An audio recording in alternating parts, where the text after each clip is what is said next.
కక్షపూరిత రాజకీయాలుండవు. గత ప్రభుత్వ హయాంలో అక్రమాలు దౌర్జన్యాలకు పాల్పడిన వారి విషయంలో చట్టం తన పని తాను చేసుకుపోతుంది. కూటమి ప్రభుత్వం ఏర్పడినప్పటి నుంచి ప్రభుత్వ పెద్దలు పదే పదే ఇదే చెప్తున్నారు.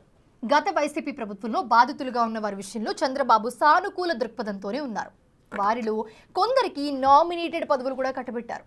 అయితే పార్టీ క్యాడర్ని ఇబ్బందులకు గురి చేసిన వారి విషయంలోనూ సాఫ్ట్ కార్నర్ చూపించడం సొంత పార్టీ నేతలకు మింగుడు పడ్డం లేదంట. దాంతో వారి విషయంలో కఠిన చర్యలు తీసుకుంటారా లేదా అన్న ఒత్తిడి పెంచేస్తున్నారంట. వైసీపీ ప్రభుత్వంలో మంగళగిరిలోని టీడీపీ ప్రధాన కార్యాలయం ధ్వంసం, చంద్రబాబు నివాసంపై దాడి వంటి దౌర్జన్యాలు ఎన్నో జరిగాయి. అప్పటి నర్సాపురం ఎంపీ రఘురామకృష్ణంరాజుని వైసీపీ సర్కార్ తీవ్రంగా వేధించిందన్న ఆరోపణలు ఉన్నాయి. గతంలో వైసీపీ ప్రభుత్వంపై పోరాటం చేసి సిఐడి కస్టడీలో టార్చర్ అనుభవించిన ప్రస్తుత అసెంబ్లీ డిప్యూటీ స్పీకర్ రఘురామకృష్ణంరాజు కూటమి ప్రభుత్వం అధికారంలోకొచ్చాక అప్పట్లో తనపై దాడి చేసిన వారిపై కేసు పెట్టారు.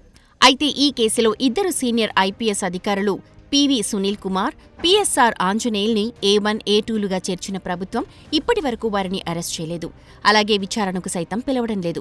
ఈ వ్యవహారాన్ని జీర్ణించుకోలేకపోతోన్న డిప్యూటీ స్పీకర్ రఘురామరాజు తనకు న్యాయం జరుగుతుందన్న నమ్మకం ఉంది అంటూ పరోక్షంగా ప్రభుత్వంపై ఒత్తిడి పెంచుతున్నారు. జరుగుతుందన్న ఆశాభావం అయితే నాకు పూర్తిగా ఉంది. ఆ మధ్యన ఎప్పుడో నమ్మకం సన్నగిలిన నమ్మకం బాగా బలపడింది. ఇన్వెస్టిగేషన్ జరుగుతుందిగా. పాపం ప్రకాశం ఎస్పీ గారు ఆయన సాయశక్తిలో చేస్తున్నారు ఇన్వెస్టిగేషన్. డెఫినెట్గా సరైన దారిలోనే నడుస్తుంది. ఐపీఎస్ అధికారులు పివి సునీల్ కుమార్, పిఎస్ఆర్ ఆంజనేయుల్ని ఎందుకు సస్పెండ్ కూడా చేయడం లేదో ప్రశ్నించాల్సిన వారిని త్వరలోనే ప్రశ్నిస్తానంటూ రఘురామ టీజర్ రిలీజ్ చేశారు. దీంతో చంద్రబాబు ప్రభుత్వం ఇప్పుడు ఖచ్చితంగా వారిపై ఏదో ఒక చర్య తీసుకోవాల్సిన పరిస్థితి ఎదురవుతోంది. తాజాగా ఇదే కేసులో రఘురామ గుండెలపై కూర్చుని టార్చర్ చేశాడని ఆరోపణలు ఎదుర్కొంటోన్న కామేపల్లి తులసిబాబుని పోలీసులు అరెస్ట్ చేశారు. జైల్లో తులసిబాబు ఐడెంటిఫికేషన్ పరేడ్కు వెళ్లిన రఘురామకృష్ణంరాజు అతన్ని గుర్తుపట్టొచ్చారు. దీంతో 3 రోజుల పాటు పోలీస్ కస్టడీకి కోర్టు అప్పగించింది. అయితే ఈ కామేపల్లి తులసిబాబు టీడీపీ గుడివాడ ఎమ్మెల్యే అయిన వెనిగళ్ల రాము ప్రధాన అనుచరుడంటారు. దీంతో టీడీపీ తులసిబాబు విషయంలో ఎలాంటి చర్యలు తీసుకోవడం లేదు అన్న అభిప్రాయం వ్యక్తమవుతోంది. రఘురామకృష్ణంరాజుపై దాడి చేసిన నిందితుడిని ఇంకా పార్టీలో ఉంచడం ఏంటని పలువురు ప్రశ్నిస్తున్నారు. దీంతో పార్టీలోనూ అంతర్గతంగా ఎమ్మెల్యేనా, డిప్యూటీ స్పీకరా తేల్చుకోవాల్సిన పరిస్థితి ఏర్పడింది. వెనిగళ్ల రాము ఎన్ఆర్ఐ. ఆయనకు విజయవాడ ఎంపీ కేశినేని చిన్నితో పాటు పార్టీలో బలమైన నేతల అండదండ ఉందట. అందుకే ఈ కేసుకు సంబంధించి చర్యల విషయంలో ప్రభుత్వం ఆచితూచి వ్యవహరిస్తోందంటున్నారు.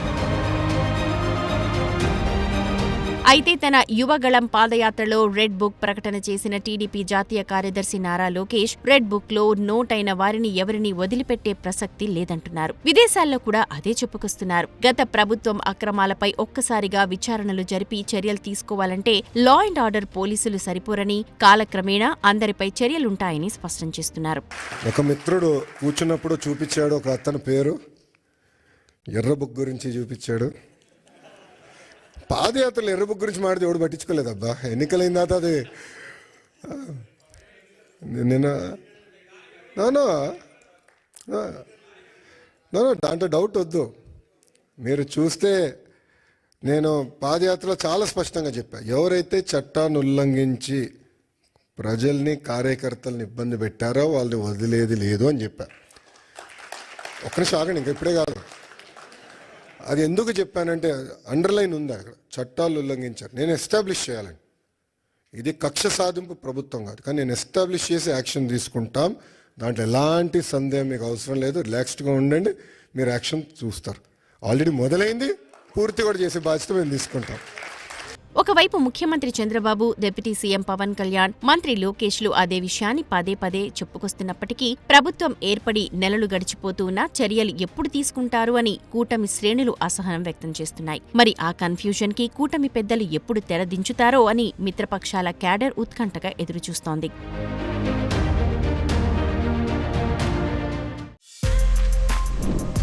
For more videos like this, subscribe Big TV channel.